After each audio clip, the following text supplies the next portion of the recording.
యాదాద్రి భువనగిరి జిల్లా మోటకొండూరు మండలం కొండాపురం గ్రామంలో తెలంగాణ ఆవిర్భావ దినోత్సవం సందర్భంగా యాదాద్రి భువనగిరి జిల్లా సర్పంచ్ల ఫోరం జిల్లా అధ్యక్షులు కొప్పుల వెంకటరెడ్డి తెలంగాణ తల్లి చిత్రపటానికి పూలమాల వేసి జెండా ఆవిష్కరించారు.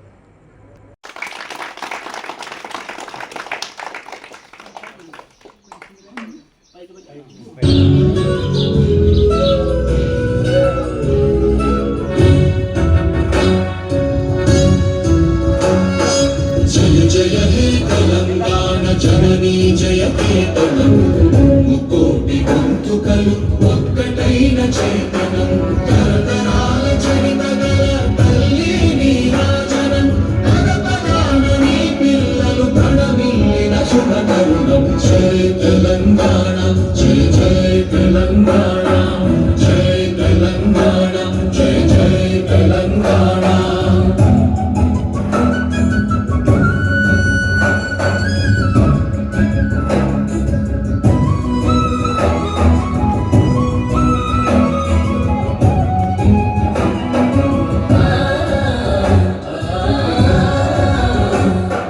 జానపద జనజీవన జావళీలు జాలువార కవినాయక వైతాళిక కళల మంజీరాలు జాతిని జయ